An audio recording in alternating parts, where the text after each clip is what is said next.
ಪತ್ರಿಕಾಗೋಷ್ಠಿಯನ್ನು ಪುತ್ತೂರು ನಗರ ಯೋಜನಾ ಪ್ರಾಧಿಕಾರ ವತಿಯಿಂದ ಹಮ್ಮಿಕೊಂಡಿದ್ದೇವೆ. ಬಿ ಖಾತಾದಿಂದ ಎ ಖಾತಾ ಮಾಡುವ ಪ್ರಕ್ರಿಯೆಗೆ ಸರ್ಕಾರ ಚಾಲನೆ ನೀಡಿದೆ.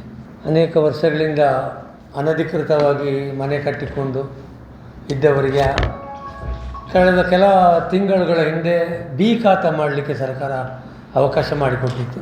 ಆಮೇಲೆ ಅದನ್ನು ಬಿಯನ್ನು ಎ ಮಾಡಬೇಕು, ಅದನ್ನು ರೆಗ್ಯುಲರೈಸ್ ಮಾಡಬೇಕು ಅಂತೇಳಿ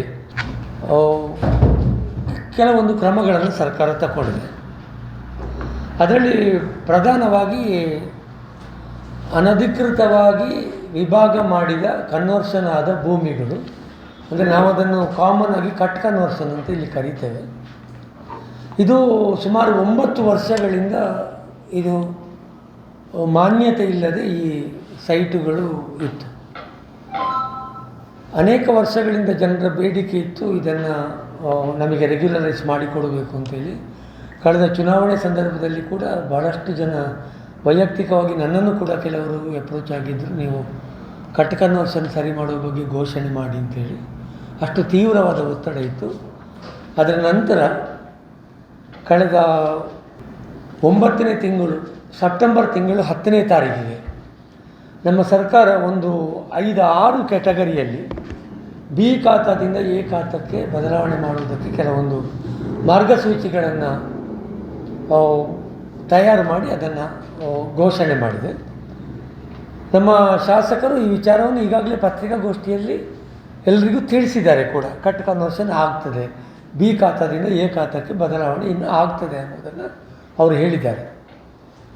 ಆದರೆ ಇದಕ್ಕೆ ಏನು ಸ್ಪೀಡು ಇವತ್ತಿನವರೆಗೆ ಸಿಗಲಿಲ್ಲ.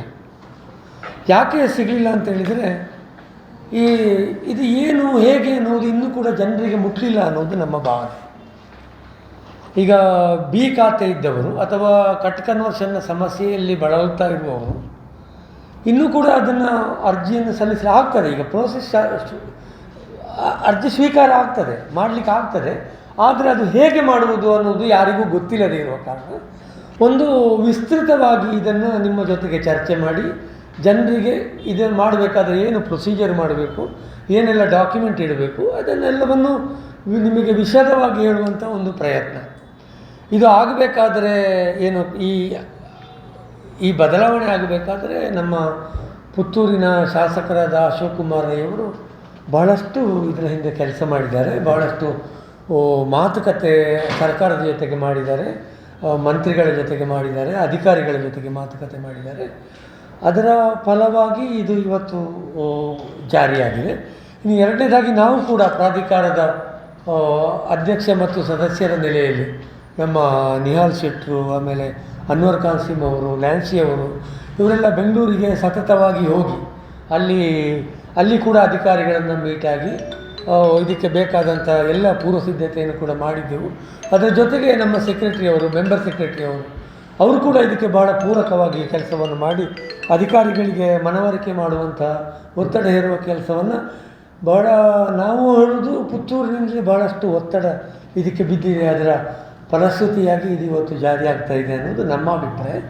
ಅಂತೂ ನಮ್ಮ ಇವತ್ತಿನ ಉದ್ದೇಶ ಇದನ್ನು ಮಾಡಿದ ಸರ್ಕಾರಕ್ಕೆ ವಂದನೆಗಳನ್ನು ಸಲ್ಲಿಸ್ತಾ ಇದನ್ನು ಹೇಗೆ ಜಾರಿ ಮಾಡುವುದು ಅನ್ನೋದ್ರ ಬಗ್ಗೆ ಒಂದು ವಿವರವನ್ನು ಕೊಡೋದು.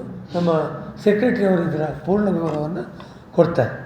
ಸೊ ಅಧ್ಯಕ್ಷ ಆಲ್ರೆಡಿ ಹೇಳಿದಾಗೆ ಈ ನಮ್ಮ ನಗರ ಸ್ಥಳೀಯ ಸಂಸ್ಥೆಗಳ ವ್ಯಾಪ್ತಿಯಲ್ಲಿ ಅನಧಿಕೃತ ವಿಭಜನೆ ಆಗಿರುವಂಥ ನಿವೇಶನಗಳು, ಅಂದರೆ ಕನ್ವರ್ಷನ್ನು ಜಾಸ್ತಿ ಇರುತ್ತೆ, ಅದರಲ್ಲಿ ತುಂಡು ಮಾಡಿ ಪರ್ಚೇಸ್ ಮಾಡಿರುವಂಥ ನಿವೇಶನಗಳಿಗೆ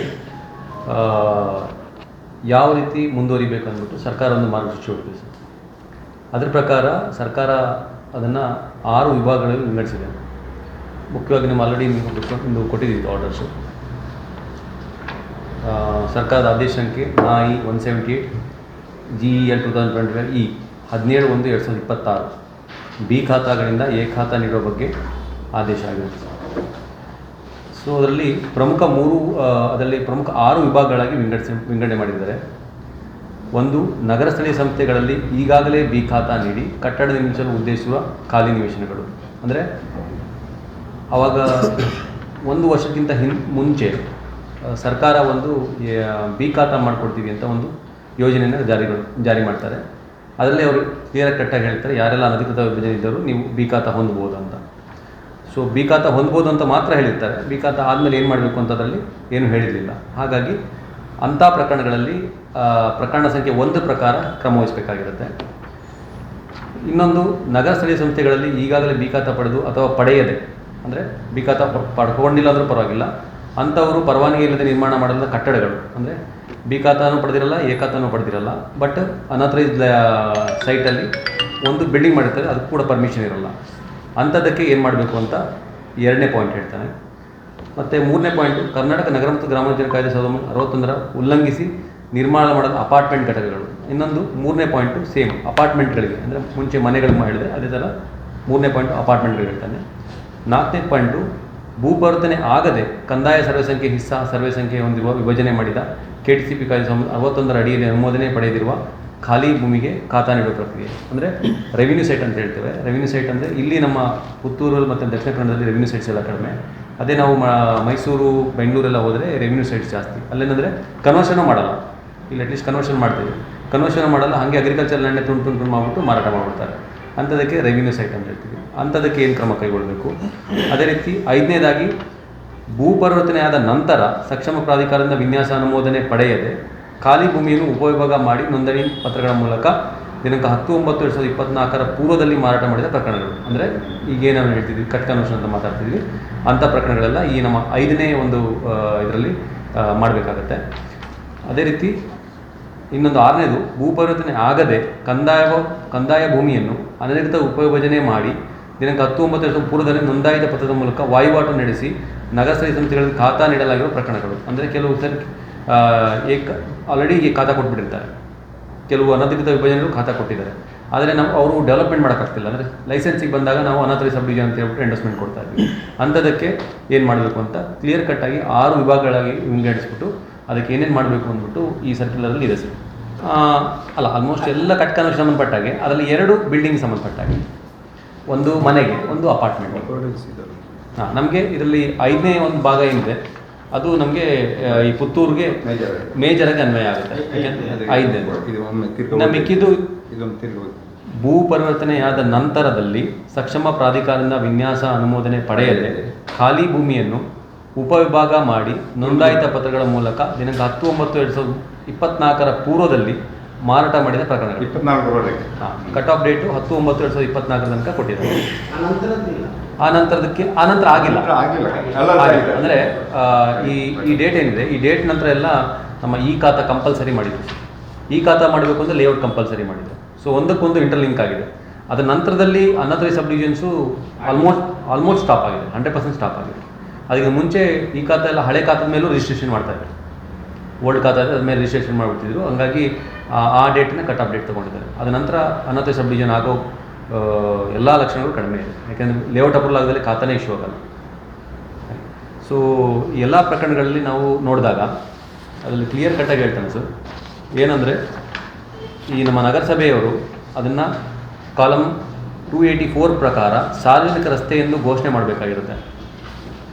ಅಂದರೆ ಪ್ರತಿಯೊಂದು ನಿವೇಶನಕ್ಕೂ ಸಾರ್ವಜನಿಕ ರಸ್ತೆ ಸಂಪರ್ಕ ಇರಬೇಕು ಅನ್ನೋದು ಒಂದು ಕಡ್ಡಾಯ.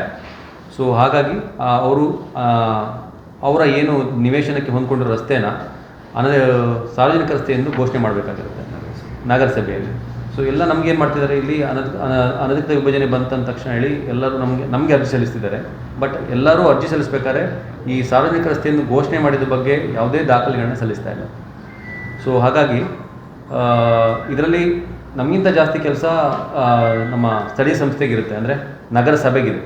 ನಗರಸಭೆಯವರು ಈ ಯಾವ್ಯಾವೆಲ್ಲ ಅನಧಿಕೃತ ವಿಭಜನೆಯಾಗಿ ನಿವೇಶನ ಕೊಟ್ಟಿದ್ದಾರೆ ಅಥವಾ ಖಾತಾ ಕೊಟ್ಟಿದ್ದಾರೆ ಅಥವಾ ಬಿ ಖಾತಾ ಕೊಟ್ಟಿದ್ದಾರೆ ಅಂಥ ಬಡಾವಣೆಗಳನ್ನ ಸರ್ವೆ ಮಾಡಿಸಿ ರೋಡ್ ಪೋರ್ಷನ್ನ ನೋಟಿಫಿಕೇಷನ್ ಮಾಡಬೇಕಾಗತ್ತೆ, section 284 of the municipality act. So ಅದರ ಪ್ರಕಾರ ಅವರು ನೋಟಿಫಿಕೇಷನ್ ಮಾಡಿ 30 days ನೋಟಿಫಿಕೇಷನ್ ಪೀರಿಯಡ್ ಇರುತ್ತೆ. ಅದಾದ ನಂತರ ಅವರು ನಮಗೆ ಇಂಥ ರಸ್ತೆಗಳನ್ನ ನಾವು ನೋಟಿಫಿಕೇಷನ್ ಮಾಡಿದ್ದೀವಿ ಅಂತ ನಮಗೆ ಕಳಿಸ್ಕೊಟ್ರೆ ಅವರು ಆ ಬಡಾವಣೆಗಳಲ್ಲಿ ಯಾರೇ ನಿವೇಶನ ತೊಗೊಂಡಿದ್ದಾರೆ ಅಂಥವರೆಲ್ಲ ನಮಗೆ ಸಿಂಗಲ್ ಲೇಔಟ್ಗೆ ಅರ್ಜಿ ಸಲ್ಲಿಸಿದರೆ ಮಾಮೂಲಿ ಫೀಸಿನ ಇದರಲ್ಲಿ ಯಾವುದೂ ಶುಲ್ಕ ವಿಧಿಸೋಕ್ಕೆ, ಅಡಿಷನಲ್ ಶುಲ್ಕ ವಿಧಿಸೋಕ್ಕೆ ಹೇಳಿಲ್ಲ. ಈಗ ಏನು ಸೆಕ್ಷನ್ 18(1)A, 18(1) ಮತ್ತು 18(1)B ಏನು ಶುಲ್ಕ ಇದೆ, ಆ ಶುಲ್ಕನ ಪಾವತಿಸಿಕೊಂಡು ನಾವು ವಿನ್ಯಾಸ ಅನುಮೋದನೆ ಕೊಡ್ಬೋದು. ಸೊ ಹಾಗಾಗಿ ಸಾರ್ವಜನಿಕ ರಸ್ತೆ ಎಂದು ಘೋಷಣೆ ಮಾಡಬೇಕಾಗಿರೋದು ತುಂಬ ಅನಿವಾರ್ಯ ಆಗಿರುತ್ತೆ. ಸೊ ಹಾಗೆ ನಗರಸಭೆಯವರು ಇದರಲ್ಲಿ ಸ್ವಲ್ಪ ಪ್ರೊಯಾಕ್ಟಿವ್ ಆಗಿ ಸಾರ್ವಜನಿಕ ರಸ್ತೆ ಘೋಷಣೆ ಮಾಡೋದ್ರ ಬಗ್ಗೆ ಕ್ರಮ ಕೈಗೊಂಡ್ರೆ, ಅಂದರೆ ಪೇಪರ್ ನೋಟಿಫಿಕೇಶನ್ ಕೊಡಬೇಕಾಗುತ್ತೆ. ಸೊ ಹಾಗೆ ಒಂದೊಂದೇ ನೋಟಿಫಿಕೇಶನ್ ಕೊಡೋಕ್ಕೆ ಸ್ಥಳೀಯ ಸಂಸ್ಥೆಗೆ ಕಷ್ಟ ಆಗ್ತದೆ.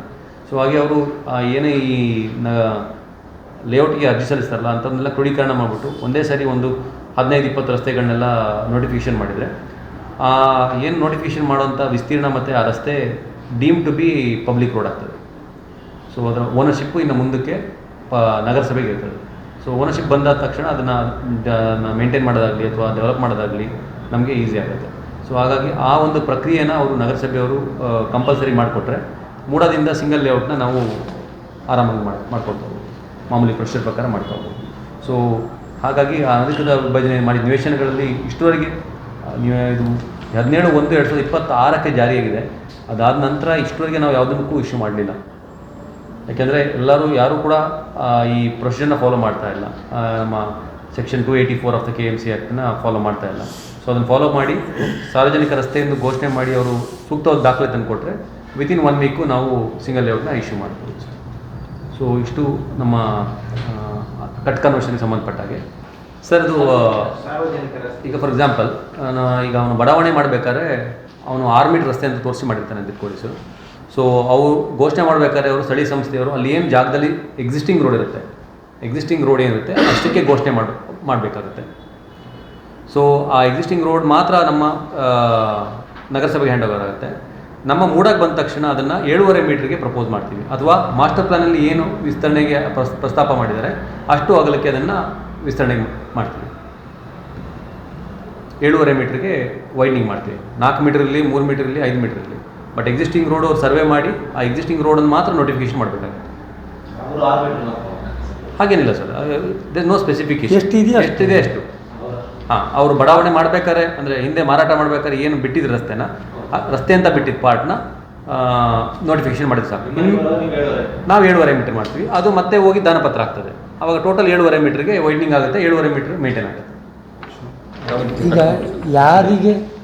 ಯಾರಿಗೆ ಅನಧಿಕೃತ ವಿಭಜನೆಯನ್ನು ಅಧಿಕೃತ ಮಾಡಬೇಕು ಅವರು ಮೊದಲು ನಗರಸಭೆಗೆ ಹೋಗಿ ಅಲ್ಲಿ ಅವರು ನೋಟಿಫಿಕೇಷನ್ ಮಾಡಿಸ್ಬೇಕು ಅವರ ರಸ್ತೆ. ಅದು ಫಸ್ಟ್ ಸ್ಟೆಪ್. ಆ ದಾಖಲೆಯನ್ನು ಇಟ್ಟು ನಮಗೆ ಅರ್ಜಿ ಹಾಕಬೇಕು. ನನ್ನ ಪ್ರಕಾರ ಅವರು ಸಾಮೂಹಿಕವಾಗಿ ಅವರಿಗೆ ಮಾಡ್ಬೋದು ನಗರಸಭೆಯವರು, ಅಥವಾ ಯಾರು ಅಪ್ರೋಚ್ ಆಗ್ತಾರೆ ಅವರದ್ದು ನೋಟಿಫಿಕೇಶನ್ ಮಾಡ್ಬೋದು. ಅಲ್ಲ, ಎರಡು ಮಾಡ್ಬೋದು. ಅವರು ಸಾಮೂಹಿಕವಾಗಿ ಮಾಡಬೇಕು.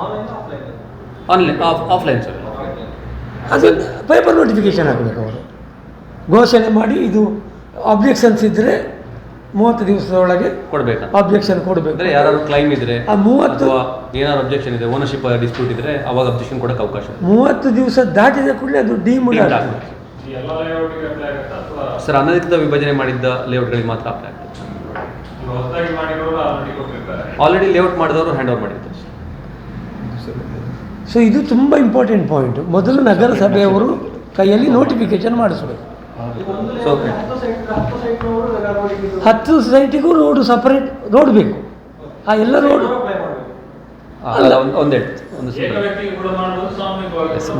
ಈಗ ಫಾರ್ ಎಕ್ಸಾಂಪಲ್ ನನ್ನ 1 ಎಕರೆ ಕನ್ವರ್ಷನ್ ಆಗಿರುತ್ತೆ, ನಾನು ಅದರಲ್ಲಿ 1 ನಿವೇಶನ ತೊಗೊಂಡಿರ್ತೀನಿ.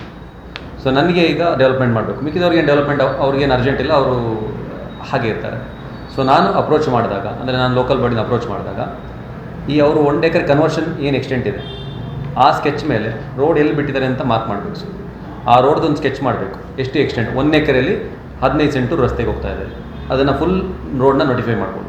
ಆವಾಗ ಮಿಕ್ಕಿದವರು 9 ಏನು ಮತ್ತೆ ಮಾಡಬೇಕಂತಿಲ್ಲ, ಒಂದೇ ಸರಿ ಆಗೋಗುತ್ತೆ. ಯಾರು ಅಪ್ರೋಚ್ ಮಾಡ್ತಾರೆ ಆ ಬಡಾವಣೆಯನ್ನು ಒಂದೇ ಸರಿ ಘೋಷಣೆ ಮಾಡೋಕ್ಕೆ ಅವಕಾಶ ಇದೆ. ಸೊ ಫಾರ್ ಎಕ್ಸಾಂಪಲ್ ಅವರು ಒಂದು 15-20 ದಿನದಲ್ಲಿ ಅರ್ಜಿ ಯಾರ್ಯಾರು ಸಲ್ಲಿಸ್ತಾರೆ ಅವ್ರದೆಲ್ಲ ಬಡಾವಣೆಗಳನ್ನ ಒಂದೇ ಸರಿ ಘೋಷಣೆ ಮಾಡೋದು. ಫಾರ್ ಎಕ್ಸಾಂಪಲ್ 15-20ನಲ್ಲಿ ಒಂದು 15 ಬಡಾವಣೆ 20 ಬಡಾವಣೆ ನಮಗೆ ಬಂತು, ಅದನ್ನು ಸರ್ವೆ ಮಾಡಿಸ್ಬಿಟ್ಟು ಆ ರೋಡ್ ಎಕ್ಸ್ಟೆಂಟನ್ನು ಇಂಥ ಸರ್ವೆ ನಂಬರಲ್ಲಿ ಇಂಥ ವಿಸ್ತೀರ್ಣ ಆದಷ್ಟು ಜಮೀನನ್ನು ನಾವು ಸರ್ಕಾರಿ ರಸ್ತೆ ಅಂತ ಘೋಷಣೆ ಮಾಡ್ತಾ ಇದ್ದೀವಿ ಅಂತೇಳಿ ಒಂದು ನೋಟಿಫಿಕೇಶನ್ ಮಾಡಿ ಅದು ಸೆಕ್ಷನಲ್ಲಿ ಹೇಳಿದ್ದಾನೆ. ಅದು ಪೇಪರ್ ನೋಟಿಫಿಕೇಶನ್ ಕೊಡಬೇಕು. 30 ದಿನ 30 ದಿನದಲ್ಲಿ ಯಾವುದೇ ಅಬ್ಜೆಕ್ಷನ್ ಬಂದಿಲ್ಲ ಅಂದರೆ ಆ ಎಕ್ಸ್ಟೆಂಟು ಆ ಸರ್ವೆ ನಂಬರ್ ಸಂಬಂಧ ಎಕ್ಸ್ಟೆಂಟು ಡೀಮ್ ಟು ಬಿ ನಗರಸಭೆ ಹಾಕೋಗ್ತದೆ. ಈಗ ಬಿ ಖಾತೆಯವರು ಯಾರು ಅಂತ ನಗರಸಭೆ ಹತ್ರ ದಾಖಲೆ ಇದೆ. ಬಿ ಖಾತಾದವ್ರು ದಾಖಲೆ ಇದೆ ಅವ್ರ ಹತ್ರ. ಅವರಿಗೆ ಅದನ್ನು ನೋಡಿ ಅದಕ್ಕೆ ಸಂಬಂಧಪಟ್ಟದ ಜಾಗವನ್ನು ನೋಡಿಕೊಂಡು ಅವರಿಗೆ ಮಾಡ್ಬೋದು. ಹೋಲ್ಸೇಲ್ ಆಗಿ ನೋಟಿಫಿಕೇಷನ್ ಮಾಡ್ಬೋದು.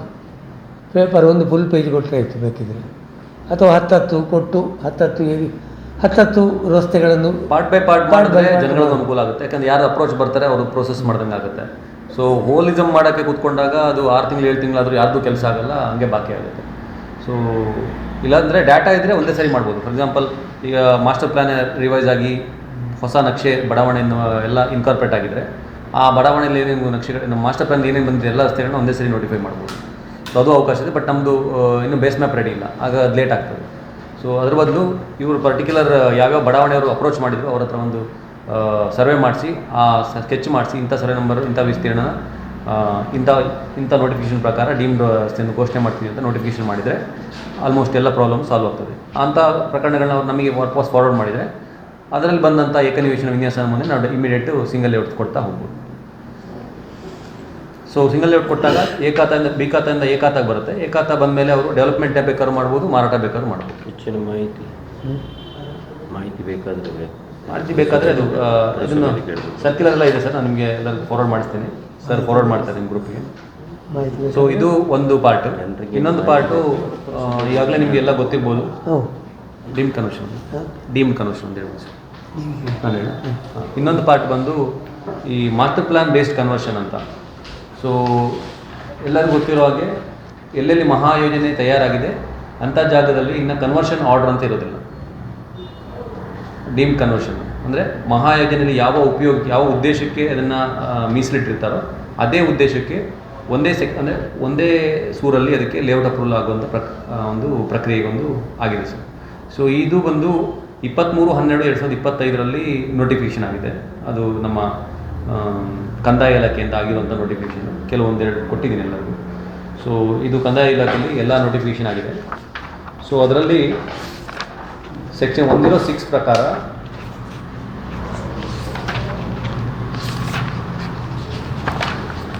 ಯಾವ್ಯಾವ ಸೆಕ್ಷನ್ಗೆಲ್ಲ ಅಮೆಂಡ್ಮೆಂಟ್ ಆಗಿದೆ ಅದು ಮಾತ್ರ ಇದರಲ್ಲಿದೆ.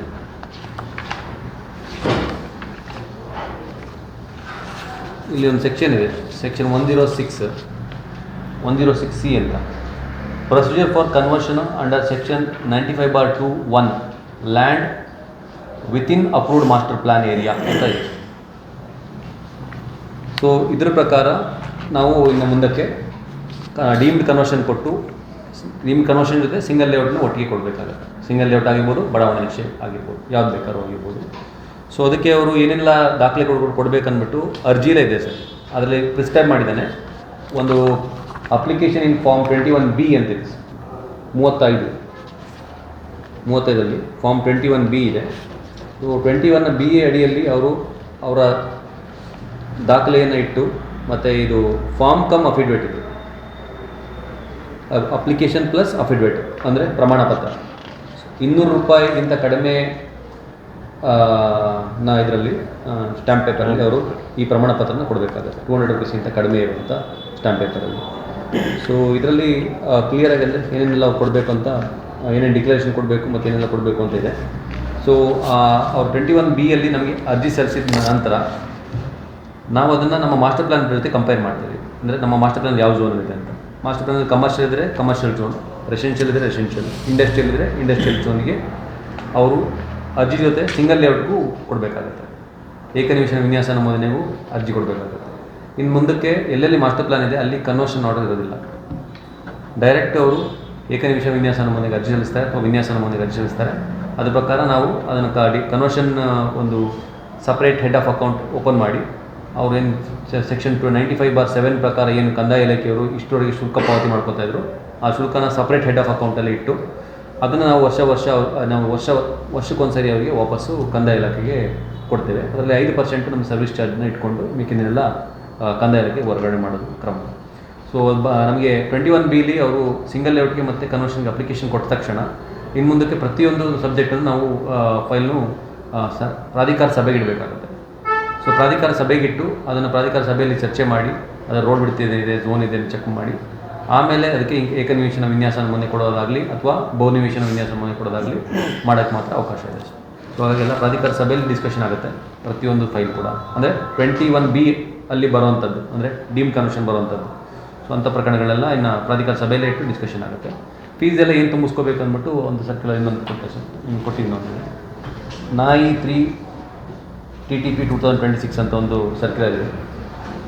ಸೊ ಆ ಸರ್ಕ್ಯುಲರ್ ಪ್ರಕಾರ ಅದರಲ್ಲಿ ಏನೆಲ್ಲ ಮಾಡಬೇಕಂತ ಅದರಲ್ಲೂ ಕೂಡ ಕ್ರಮವನ್ನು ಸರ್ಕಾರ ಆಲ್ರೆಡಿ ಹೇಳಿದೆ. ಅದರ ಪ್ರಕಾರ ಡೀಮ್ ಕನ್ವರ್ಷನ್ ಮಾಡಿ ಸಿಂಗಲ್ ಲೇಔಟ್ ಮಾಡಿ ಕೊಡ್ತೀವಿ. ಸೊ ಯಾರು ಮಹಾಯೋಜನೆ ಅಂದರೆ ಪುತ್ತೂರು ನಗರಾಭಿವೃದ್ಧಿ ಪ್ರಾಧಿಕಾರ ವ್ಯಾಪ್ತಿಗೆ ಬರುವಂಥ ಗ್ರಾಮದವರು ಡೈರೆಕ್ಟು ಕನ್ವರ್ಷನ್ಗೆ ಅಲ್ಲಾಡೋ ಅವಶ್ಯಕತೆ ಇಲ್ಲ. ನಮಗೆ 21B ಅರ್ಜಿ ಸಲ್ಲಿಸೋಕ್ಕೆ ಅವಕಾಶ ಇದೆ. ಅದನ್ನೊಂದು ಕ್ಲೀನಾಗಿ ಬಂದಿದೆ. ಈಗಲೂ ಕೆಲವರೆಲ್ಲ ಝೋನಲ್ ಸರ್ಟಿಫಿಕೇಟ್ ಇಟ್ಕೊಂಡೆಲ್ಲ ಸುಮ್ಮನೆ ಹೋಗ್ತಾ ಇದ್ದಾರೆ. ಅದು ಅಗತ್ಯ ಇಲ್ಲ ಇನ್ನು ಮುಂದಕ್ಕೆ. Zonal certificate, no need of zonal certificate. ನಾವೇ ಕಸ್ಟಡಿಯನ್ ಆಗಿರೋದ್ರಿಂದ ಡೈರೆಕ್ಟ್ ನಮಗೆ ವಿತ್ ಸ್ಕೆಚ್ ಅವರು ಅಪ್ಲೈ ಮಾಡಿದರೆ ಒಂದೇ ಇದರಲ್ಲಿ ಸಿಂಗಲ್ ಲೇಔಟು ಮತ್ತು ಇದು ಕನ್ವರ್ಷನ್ ಕ್ಲಿಯರ್ ಆಗ್ತದೆ. ಸೊ ಅದರ ಬಗ್ಗೆ ಡೀಮ್ ಕನ್ವರ್ಷನ್ ಬಗ್ಗೆ ಏನಾದ್ರು ಕ್ವಶನ್ಸ್ ಇದ್ದರೆ ಕೇಳ್ಬೋದು. ಡೈರೆಕ್ಟ್ ಪ್ರಾಧಿಕಾರ ಲಿಮಿಟಿಗೆ ಮಾತ್ರ ಇದೆ. ಎಲ್ಲೆಲ್ಲಿ ಮಹಾಯೋಜನೆ ತಯಾರಾಗಿದೆ ಅಂಥ ಪ್ರಾಧಿಕಾರ ಲಿಮಿಟಲ್ಲಿ ಮಾತ್ರ ಅನ್ವಯ ಆಗುತ್ತೆ. ಮಹಾಯೋಜನೆ ತಯಾರಾಗದೇ ಇರೋದಕ್ಕೆ ಡೈರೆಕ್ಟ್ ಅವರು ಮತ್ತೆ ಸೇಮ್ DCಗೆ ಅಪ್ಲೈ ಮಾಡಬೇಕಾಗುತ್ತೆ. ಬರ್ತಾ ಇದೆ ಸರ್. ಅದರ ಸ್ಥಿತಿ ಹೇಗಿದೆ ಸರ್? ಈಗ ಇಲ್ಲ ಸರ್, ಮುಂಚೆ ಕಂಪೇರ್ ಮಾಡಿದ್ರೆ ಮುಂಚೆ ಒಂದು ವಾರಕ್ಕೆ ಒಂದು 40ರಿಂದ 50 ಅರ್ಜಿ ಬರ್ತಾಯಿತ್ತು. ಈಗ ಆಲ್ಮೋಸ್ಟ್ ಒಂದು ವಾರಕ್ಕೆ 15ರಿಂದ 20 ಅರ್ಜಿ ಬರ್ತಾಯಿದೆ ಸಿಂಗಲ್ ಲೇಔಟ್ಗೆ. 15ರಿಂದ 20 ಅರ್ಜಿ ಬಿಲ್ಡಿಂಗ್ ಲೈಸೆನ್ಸಿಗೆ ಬರ್ತಾಯಿದೆ. ಸೊ ಒಂದು ವಾರಕ್ಕೆ ಒಂದು 30ರಿಂದ 35 ಫೈಲು ಮಾತ್ರ ಅರ್ಜಿ ಬರ್ತಾಯಿದೆ. ಸೊ ಆಲ್ಮೋಸ್ಟು ನನ್ನ ಪ್ರಕಾರ ಒಂದು 40 ಮುಂಚೆ ಕಂಪೇರ್ ಮಾಡಿದ್ರೆ 40% ಮಾತ್ರ ಬರ್ತಾಯಿದೆ, ಫೈಲ್ಸ್ ಕಡಿಮೆ ಆಗಿದೆ. ಅದೆಲ್ಲ ಕ್ಲಿಯರ್, ಎಲ್ಲ ಕ್ಲಿಯರ್ ಎಲ್ಲ ಎಸ್. ಪೆಂಡಿಂಗ್ ದುಡ್ಡು ಪೆಂಡಿಂಗ್ ಫೈಲ್ಸ್ ಇಲ್ಲ ಸರ್. ಪೆಂಡಿಂಗ್ ಫೈಲ್ ಇದ್ದರೆ ನಿಮ್ಮದೇ ಇದ್ದರೆ ಒಂದು ಎಂಡೋಸ್ಮೆಂಟ್ ಕೊಟ್ಟಿರ್ತೀವಿ, ಅದಕ್ಕೆ ಬೇಕಾದ ದಾಖಲೆ ನೀವು ಕೊಟ್ಟಿರಲ್ಲ. ಸೊ ನಿಮ್ಗೆ ಬೇಕಾದ ದಾಖಲೆಯನ್ನು ನೀವು ಕೊಟ್ಟರೆ ಇಮಿಡಿಯೇಟ್ ಒಂದೇ ದಿನದಲ್ಲಿ ನಿಮಗೆ ಮಾಡಿಕೊಡ್ತೀವಿ ಸರ್. ಇಂಥದ್ದು ಇರ್ಬೋದು. ಪೆಂಡಿಂಗ್ ಅಂತಂದರೆ ಯಾರು ದಾಖಲೆಗಳು ಸಲ್ಲಿಸಲಿಲ್ಲ ಅಂಥದ್ದು ಅವರು ಸಲ್ಲಿಸಬೇಕು. ಇಂಥ ದಾಖಲೆ ಅಡಿಷನಲ್ ಆಗಿ ಕೊಡಿ ಅಂತ. ಫಾರ್ ಎಕ್ಸಾಂಪಲ್ ಲೇಔಟ್ ಕರೆಕ್ಷನ್ಸ್ ಅಂಥದ್ದು ಇದೆ. ಸುದ್ದಿ ಚಾನಲ್, ಕ್ಷಣ ಕ್ಷಣದ ಸುದ್ದಿಗಾಗಿ. ಅತ್ತೆ, ಇದು ನನ್ನ ಬರ್ಡೇ ಗಿಫ್ಟ್. ಇದೆಲ್ಲ ಜೀವನದಲ್ಲಿ ನನಗೋಸ್ಕರ ತಗೊಂಡ್ಬಂದಿದ್ದಾರೆ. ನಿನ್ ಮೇಲೆ ತುಂಬಾ ಚೆನ್ನಾಗಿ ಕಾಣುತ್ತೆ. ಇದು ತುಂಬಾ ಚೆನ್ನಾಗಿದೆ ಅಲ್ವಾ? ತುಂಬಾ ಚೆನ್ನಾಗಿದೆ.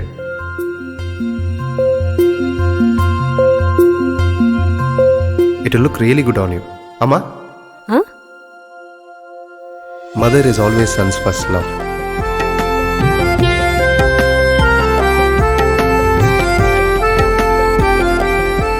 ಪ್ರತಿ ಪೀಳಿಗೆಯ ಪ್ರೀತಿಯ ಮಳಿಗೆ GL ಆಚಾರ್ಯ ಜುವೆಲ್ಲರ್ಸ್.